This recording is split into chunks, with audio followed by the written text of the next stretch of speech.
Hello student, welcome back to chemistry Educare point. जैसा कि last session में हमने चालक पदार्थों के बारे में बात की थी। चालक दो प्रकार के हमने देखे थे, विद्युत अपघटनी और धात्विक चालक। इनके बारे में डिटेल से हमने स्टडी किया था, इनके बीच में अंतर भी देखे थे और विद्युत अपघटनी सेल जो है उसकी कार्यप्रणाली और उसकी बनावट जो है वो हमने देखी थी। आज हम शुरू करते हैं निम्न टॉपिक। आज हमारे टॉपिक होंगे फेराडे के विद्युत अपघटन से संबंधित नियम, प्रतिरोध, चालकत्व, चालकता, मोलर चालकता और तुल्यांकी चालकता। इन सभी के बारे में आज हम स्टडी करेंगे। तो शुरू करते हैं सबसे पहले फेराडे के विद्युत अपघटन के नियम। देखिए, फेराडे जो है उसने विद्युत अपघटन के जो दो नियम दिए थे वो नियम हम आज यहाँ स्टडी करेंगे। सबसे पहला नियम है फेराडे के विद्युत अपघटन का नियम। देखिए, फेराडे ने प्रथम नियम में क्या कहा था। इसने कहा था कि कोई भी जो विद्युत अपघट्य होता है उसमें वो जो इलेक्ट्रोड होता है उस पर एकत्रित पदार्थ की मात्रा यानी कि जो W होती है वह उसमें प्रवाहित आवेश की मात्रा Q की क्या होती है, समानुपाती होती है। ये बात किसने कही थी? फेराडे ने कही थी। यही फेराडे का प्रथम नियम है, यानी कि इलेक्ट्रोड पर एकत्रित पदार्थ की मात्रा उसमें प्रवाहित आवेश की मात्रा की क्या होती है, समानुपाती होती है। ठीक है, अब हम जानते हैं कि Q बराबर होता है IT, अर्थात धारा इंटू समय। तो यहाँ हम W समानुपाती Q की जगह रख देते हैं IT। ओके, समानुपाती चिन्ह हटाते हैं तो समानुपाती चिन्ह की जगह आ जाता है ZIT। ठीक है, यही फेराडे के विद्युत अपघटन का प्रथम नियम है। ओके, जहाँ W बराबर है इलेक्ट्रोड पर एकत्रित पदार्थ की मात्रा, T समय है, I प्रवाहित धारा है और Z जो है वो एक स्थिरांक है जिसे विद्युत रासायनिक तुल्यांक भी कहा जाता है। ठीक है, आइए देखते हैं हम इसके बारे में। देखिए, फेराडे का प्रथम नियम क्या कहता है कि विद्युत अपघटन के दौरान इलेक्ट्रोड पर मुक्त पदार्थ जो है उसकी मात्रा उसमें प्रवाहित आवेश की मात्रा की क्या होती है, समानुपाती होती है। जैसा कि मैंने बताया, W समानुपाती Q। ओके, अब मान लिया यहाँ पर कहा गया है कि Q कूलाम विद्युत आवेश जो है वो प्रवाहित करने पर इलेक्ट्रोड पर W ग्राम मात्रा एकत्रित होती है। तो नियम के अनुसार क्या होता है, W समानुपाती क्या हो जाएगा, Q। ठीक है, जैसा कि हम जानते हैं आवेश बराबर होता है धारा गुणा समय, अर्थात Q बराबर IT। ओके, तो यहाँ Q बराबर IT हम रखेंगे तो W समानुपाती हो जाएगा IT। समानुपाती चिन्ह हटाएंगे तो W बराबर आ जाता है ZIT। यही जो है वो फेराडे का प्रथम नियम है। ठीक है, और यहाँ हम कह सकते हैं कि यह जो Z है वो क्या है, विद्युत रासायनिक तुल्यांक है। ओके, उसके बाद में देखिए यहाँ पर हमने यह जो कहा यही क्या है, फेराडे का प्रथम नियम है। ठीक है, उसके बाद में आगे देखिए, यहाँ हम क्या कहते हैं, यदि उपरोक्त जो समीकरण हमने बताया है उस समीकरण में यानी कि W बराबर जो ZIT हमने लिखा था उस ZIT के अंदर हम क्या करते हैं कि I बराबर हम कहते हैं 1 एम्पियर है और T बराबर हम क्या कह देते हैं, 1 सेकंड है। तो यहाँ पर हम जो है विद्युत रासायनिक तुल्यांक की यदि परिभाषा लिखना चाहें तो हम यहाँ पर इसको इस प्रकार से भी बता सकते हैं कि इकाई समय में 1 एम्पियर धारा प्रवाहित करने पर जो एकत्रित पदार्थ की मात्रा होती है यानी कि W, वही उसका क्या कहलाती है, विद्युत रासायनिक तुल्यांक कहलाती है। यानी कि इसको हम कह सकते हैं कि W बराबर हम कहें ZIT, ये W बराबर ZIT। ठीक है, तो इनको हमने क्या कहा, इकाई कहा, तो W बराबर क्या हो गया, Z हो गया। तो ये विद्युत रासायनिक तुल्यांक की परिभाषा हो गई। यानी कि हम क्या कह सकते हैं, इकाई एम्पियर धारा इकाई समय तक या 1 सेकंड तक प्रवाहित करें तो उस पर एकत्रित पदार्थ की मात्रा W जो होती है वह उसके रासायनिक तुल्यांक के बराबर होती है, या वही उसका रासायनिक तुल्यांक जो है वो कहलाता है। देखिए, W बराबर Z। ठीक है, अब यहाँ विद्युत रासायनिक तुल्यांक की हम परिभाषा लिखते हैं। तो परिभाषा हम क्या लिखेंगे कि यदि हम 1 एम्पियर धारा, ठीक है, 1 सेकंड तक प्रवाहित करें तो इलेक्ट्रोड पर जो मुक्त होने वाले पदार्थ की मात्रा है वही उसका क्या कहलाती है, विद्युत रासायनिक तुल्यांक जो है वो कहलाती है। ठीक है, तो इस प्रकार से हम इसे बता सकते हैं। अब देखिए W बराबर ZIT हमने एक फॉर्मूला निकाला था फैराडे के प्रथम नियम में। तो अब यहाँ पर Z बराबर यदि हम लिखना चाहें तो Z बराबर क्या लिख सकते हैं, W/I/T। ठीक है, तो यह विद्युत रासायनिक तुल्यांक का एक फॉर्मूला अपने पास यहाँ पर आ जाता है। ठीक है, अब यहाँ पर यदि हम कहें कि इसकी इकाई जो है वो क्या है, तो विद्युत रासायनिक तुल्यांक यानी कि Z की इकाई क्या होगी, W बराबर पदार्थ की मात्रा है वो क्या होगी, ग्राम। नीचे है एम्पियर यानी कि धारा, तो एम्पियर इनवर्स, समय है T सेकेंड, तो यहाँ पर लिख दिया हमने T सेकेंड। तो इस तरीके से हम इसे बता सकते हैं, यानी कि इसकी इकाई जो है वो हम यहाँ लिख सकते हैं। ठीक है, फिर यदि हम कहें कि विद्युत रासायनिक तुल्यांक और जो तुल्यांकी भार E होता है उसमें क्या संबंध होता है, तो वो होता है W बराबर E/96,500। ये अपने विद्युत रासायनिक तुल्यांक और तुल्यांकी भार जो है उसमें संबंध जो है उसको दर्शाता है। ठीक है, तो आप इसे जो है वो ध्यान में रखेंगे। अब ये जो विद्युत रासायनिक तुल्यांक है इसी से संबंधित जो हमने यहाँ पर इसकी इकाई बताई वो इस प्रकार से बता सकते हैं। अब आगे जो है वो हम देखते हैं फैराडे के विद्युत अपघटन का दूसरा नियम। देखिए,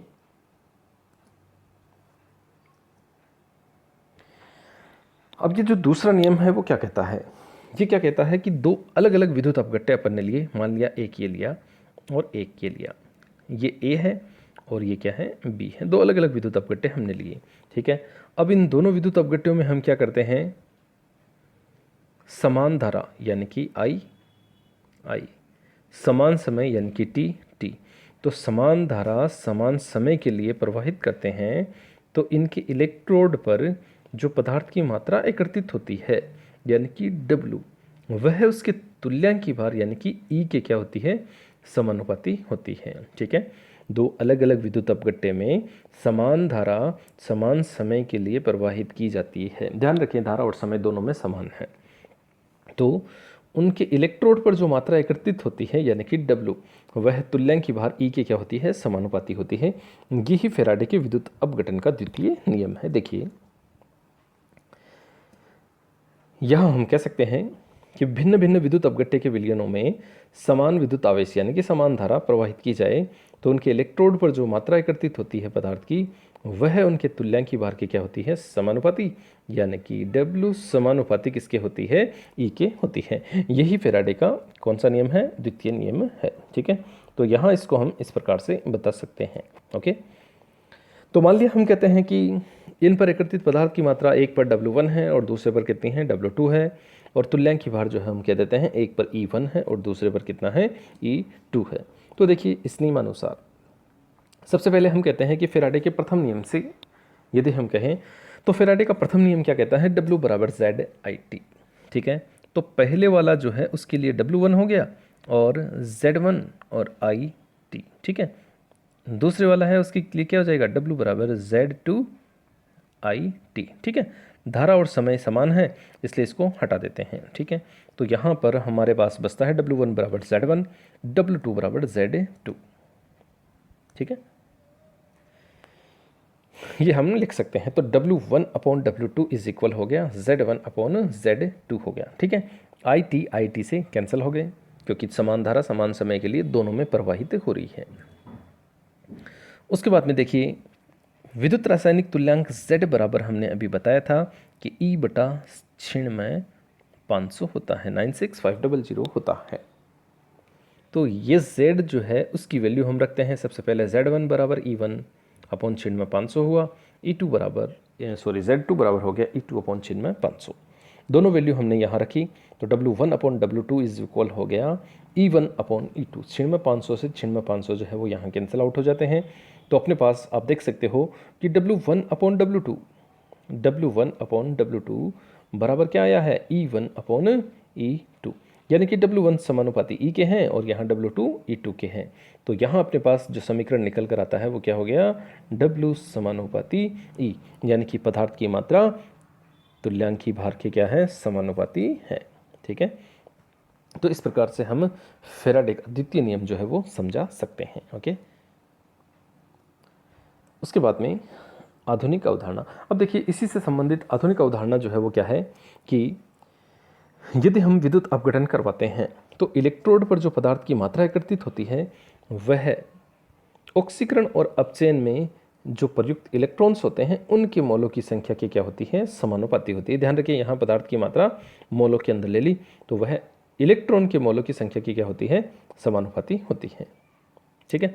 फॉर एग्जाम्पल एक समीकरण हम ले रहे हैं Al+3 प्लस 3 इलेक्ट्रॉन और Al। अब देखिए यहाँ एल्यूमिनियम के 1 मोल के अपचयन के लिए कितने मोल इलेक्ट्रॉन चाहिए, 3 मोल इलेक्ट्रॉन चाहिए। ठीक है,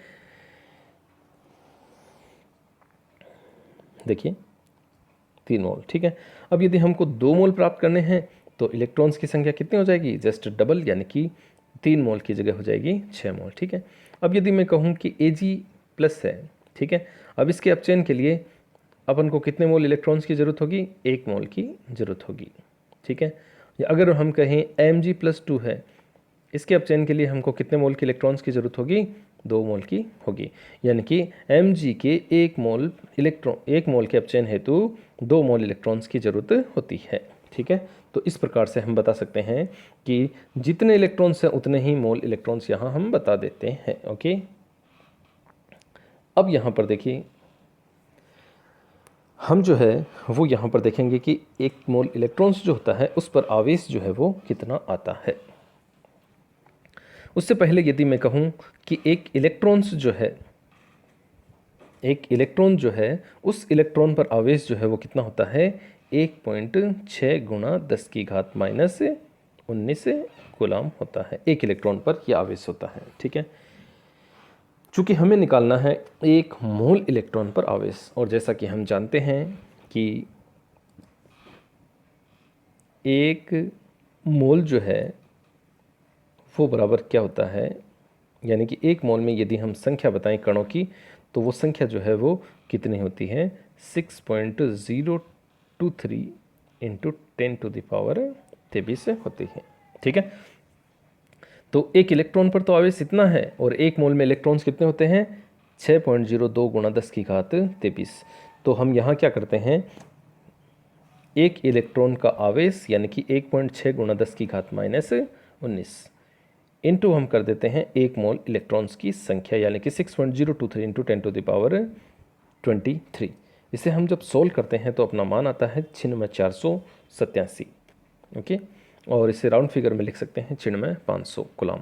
तो ये जो आया है यही होता है 1 मोल इलेक्ट्रॉन पर आवेश, जिसे हम फेराडे आवेश जो है वो भी कह सकते हैं। तो अतः हम कह सकते हैं कि 1 मोल इलेक्ट्रॉन्स जो होता है उस पर आवेश जो है वो कितना होता है, 96,500 होता है।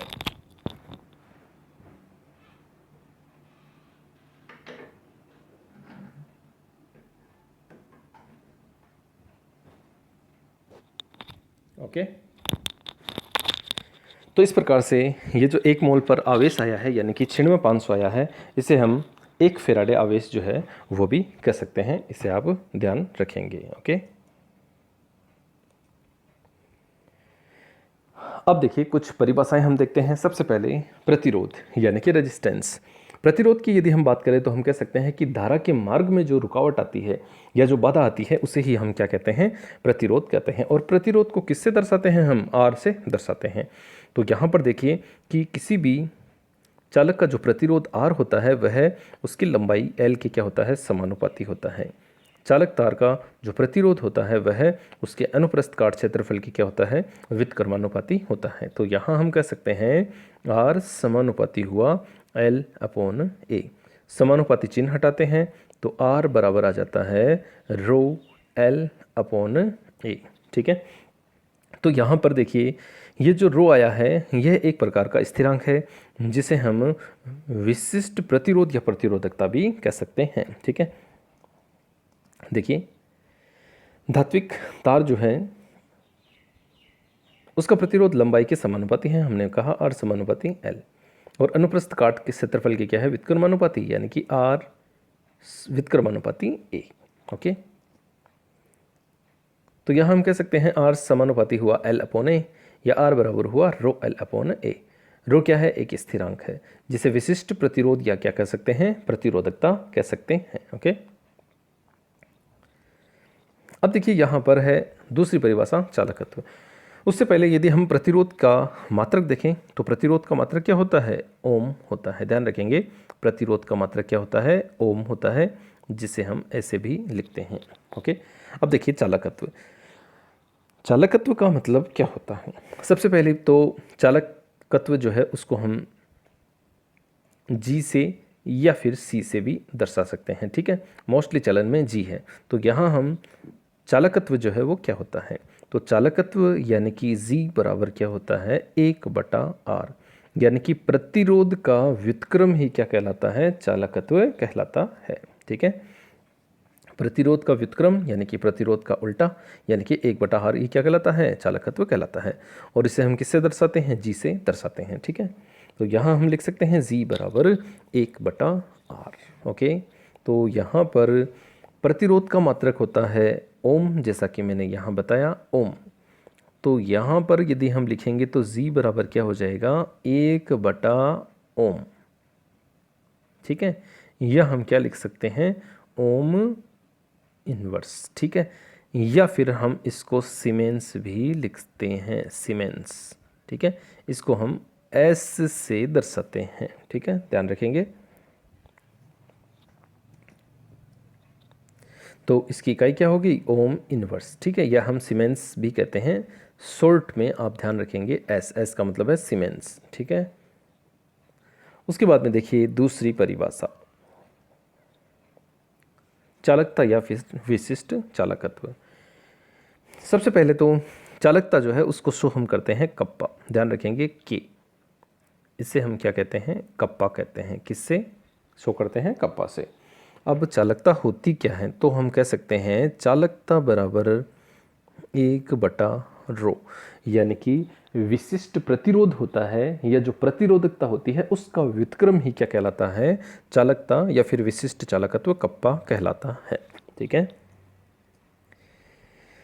देखिए विशिष्ट प्रतिरोध या प्रतिरोधकता का जो व्युत्क्रम होता है उसे ही हम क्या कहते हैं, चालकता यहाँ पर कहते हैं, यानी कि कप्पा बराबर होता है 1/ρ। ओके, अब हम इनके बीच में संबंध देखते हैं। देखिए कप्पा बराबर तो हमने बताया 1/ρ। ठीक है, और चालकत्व अभी हमने देखा था 1/r। ठीक है, तो अब यदि मैं कहूँ कि z बराबर हम रखें r का मान, ठीक है, g बराबर 1/r होता है और r का मान हमने निकाला था ρl/a। ठीक है, तो इसमें r की वैल्यू रखते हैं, तो r की वैल्यू रखते हैं तो 1/r, r की जगह ρl a आ गया ऊपर। ठीक है, और 1/ρ बराबर क्या होता है, कप्पा होता है। तो यहाँ हम लिख सकते हैं z बराबर 1/ρ की जगह आ गया कप्पा, a ऊपर है ये और अपॉन आ गया l। ठीक है, इस तरीके से लिख सकते हैं। और कप्पा का फॉर्मूला लिखना है तो हम क्या लिखेंगे, ZL/A। तो इस तरीके से कप्पा का फॉर्मूला हम निकाल कर यहाँ बता सकते हैं। देखिए 1/ρ बराबर के यानी कि कप्पा, और इनके बीच में यदि हम संबंध लिखते हैं तो देखिए क्या लिख सकते हैं, Z बराबर कप्पा A/L। ये A/L कैसे आया, यह भी मैंने यहाँ पर आपको समझाया। ठीक है, और यदि हम इसे के पदों में लिखना चाहें तो इस तरीके से भी लिख सकते हैं हम, के बराबर ZL/A। ध्यान रखेंगे यहाँ पर के बराबर क्या है, कप्पा। ध्यान रखेंगे के बराबर है कप्पा।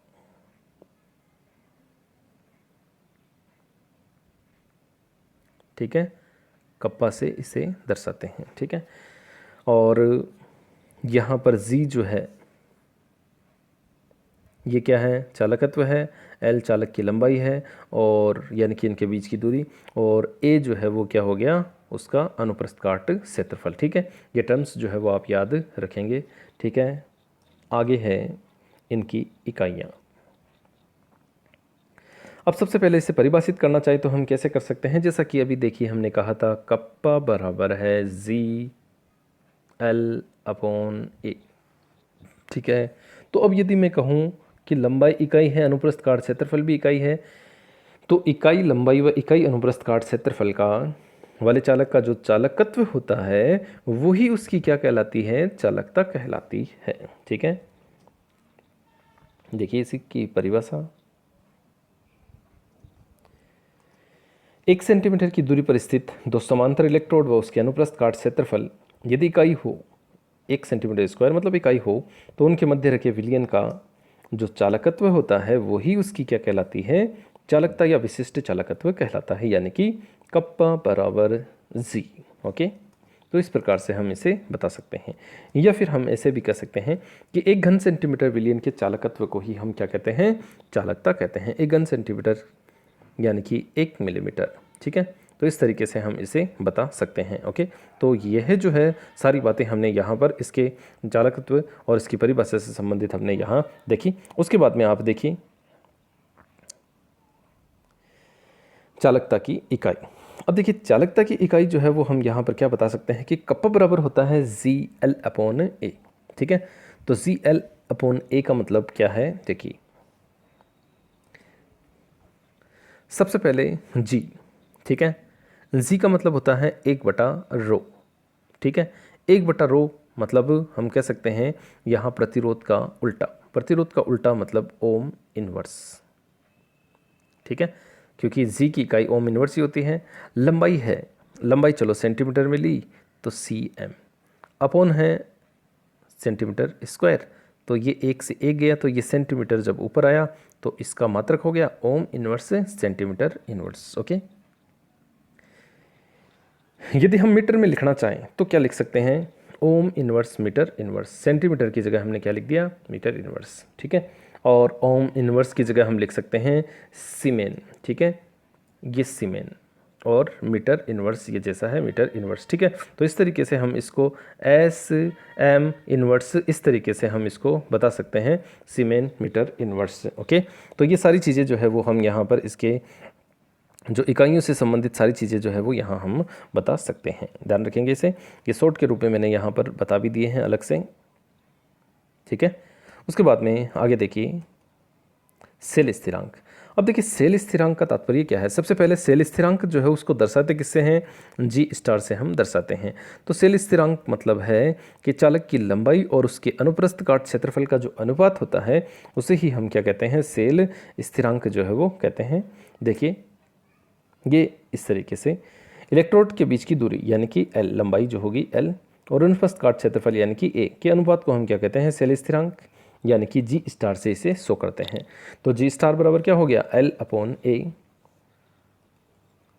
उसके बाद में देखिए कप्पा बराबर होता है, कप्पा यानी कि चालकता बराबर होता है ZL/A।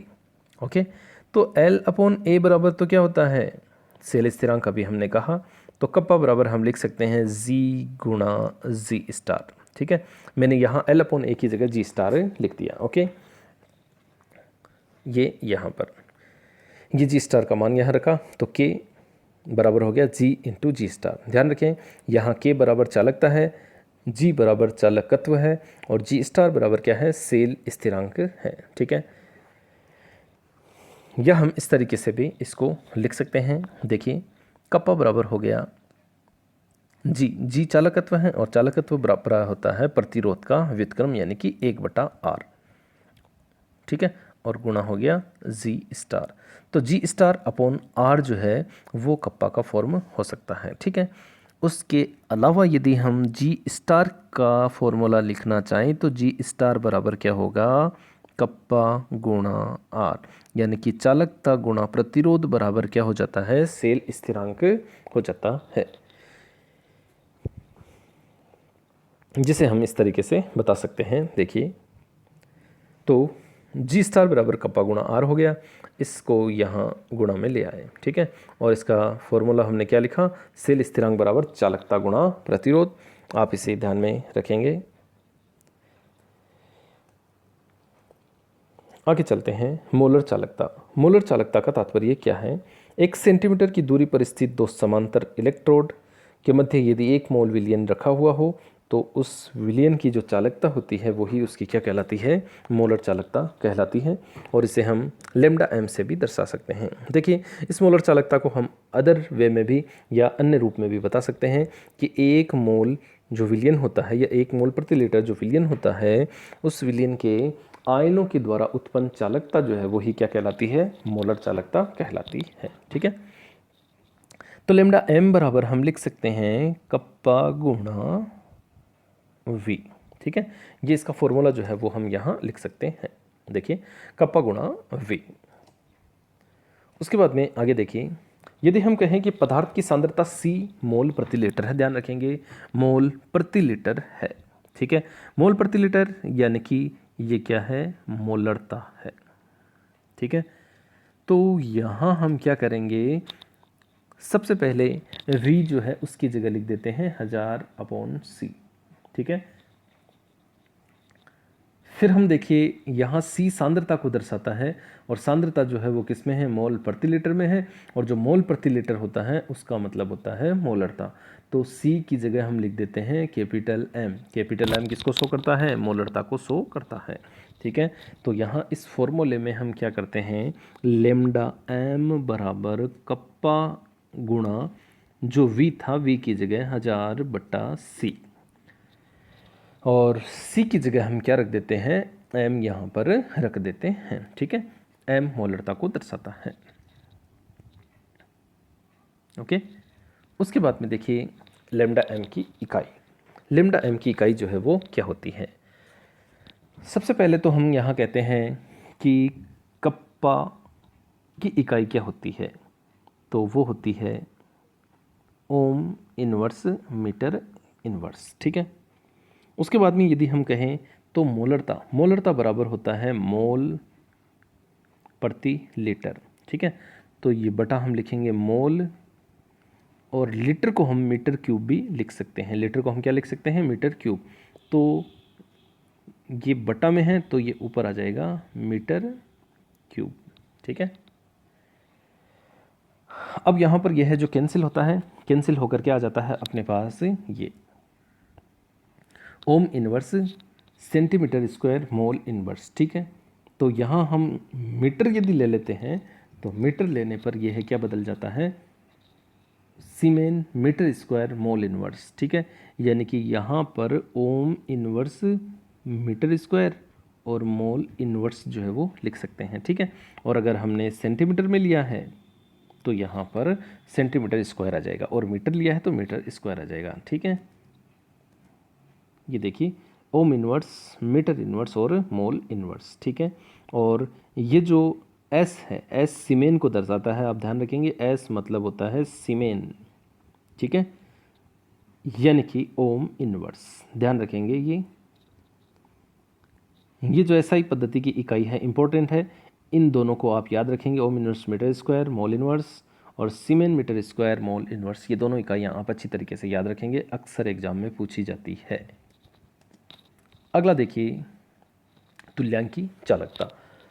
तुल्यांकी चालकता जो है उससे क्या तात्पर्य है, देखिए वही 1 सेंटीमीटर दूरी पर स्थित 2 समांतर इलेक्ट्रोड के मध्य 1 ग्राम तुल्यांक, ध्यान रखेंगे यहाँ ग्राम तुल्यांक आया है, वाले विद्युत अपघट्य के विलयन में उपस्थित सभी आयनों द्वारा उत्पन्न चालकता क्या कहलाती है, तुल्यांकी चालकता कहलाती है। इसे हम सरल भाषा में इस तरीके से भी कह सकते हैं कि 1 ग्राम तुल्यांक वाले विद्युत अपघट्य विलयन में उपस्थित आयनों की जो चालकता होती है वही उसकी क्या कहलाती है, तुल्यांकी चालकता कहलाती है। ठीक है, और इससे हम दर्शाते हैं लेमडा वी से। ओके, तो लेमडा वी बराबर भी हो जाता है कप्पा गुणा वी। ठीक है, ये इस तरीके से हम बता सकते हैं। अब देखिए यहाँ पर V बराबर हम लिख सकते हैं 1 ग्राम तुल्यांक विद्युत अपघट्य वाले विलयन का आयतन हो गया। ठीक है, और यहाँ पर विलयन की सांद्रता C ग्राम तुल्यांक प्रति लीटर, ध्यान रखेंगे यहाँ पर सांद्रता कितनी है, ग्राम तुल्यांक प्रति लीटर। वहाँ पर यानी कि मोलर चालकता में क्या थी, मोल प्रति लीटर थी। ठीक है, तो मोल प्रति लीटर थी, इसलिए वहाँ हमने क्या लिखा था, मोलरता लिखा था। ठीक है, यहाँ पर ग्राम तुल्यांक प्रति लीटर है, तो ग्राम तुल्यांक प्रति लीटर का मतलब होता है नॉर्मलता, तो यहाँ पर हम लिखेंगे नॉर्मलता n। ठीक है, देखिए यहाँ पर v बराबर 1000/c, c की जगह हमने क्या रखा n, और नॉर्मलता का मतलब क्या होता है, 1 लीटर विलयन में उपस्थित विलय के जो ग्राम तुल्यांक होते हैं उनकी मात्रा क्या कहलाती है, नॉर्मलता कहलाती है। ठीक है, ध्यान रखेंगे नॉर्मलता n। ठीक है, अब देखिए इनके मान हम यहाँ रखते हैं, तो कप्पा गुणा बर लिम्डा v बराबर हो जाता है कप्पा गुणा 1000/n। ठीक है, अब इसकी इकाई देखिए, ओम इनवर्स, ग्राम तुल्यांक इनवर्स और सेंटीमीटर स्क्वायर ये हो जाता है, और ऐसा ही पद्धति में यदि हम कहें तो क्या हो जाता है, सीमेन ग्राम तुल्यांक इनवर्स मीटर स्क्वायर। ठीक है, या हम कह सकते हैं इसे ओम इनवर्स, ठीक है, ग्राम तुल्यांक इनवर्स, ठीक है, और मीटर स्क्वायर, ये भी हम इसे लिख सकते हैं। ठीक है, अदरवाइज हम इसे सीमेन ग्राम तुल्यांक इनवर्स और मीटर इनवर्स भी लिख सकते हैं। जैसा कि मैंने पहले बताया, ऐसा ही पद्धतियाँ जो है वो आप ज़रूर याद रखेंगे, ऐसा ही पद्धतियाँ अक्सर पूछी जाती है, जो इम्पोर्टेंट भी है। ठीक है, तो इस प्रकार से आज के वीडियो में हमने फैराडे के विद्युत अपघटन से संबंधित नियम जो है वो दोनों नियम देखे, और कुछ परिभाषाएं, चालकता है, मोलर चालकता है, प्रतिरोध है, चालकत्व है, तुल्यांकी चालकता है, इन सभी के बारे में आज हमने यहाँ पर डिटेल से स्टडी किया। आशा करता हूँ आपने इन्हें अच्छी तरीके से समझा होगा। यदि आपने हमारे चैनल को सब्सक्राइब नहीं किया है तो आप हमारे चैनल को सब्सक्राइब ज़रूर करें और बेल आइकन ज़रूर दबाएं, ताकि आने वाला जो लेटेस्ट वीडियो है उसका नोटिफिकेशन आपको यहाँ पर मिल सके। Thank you.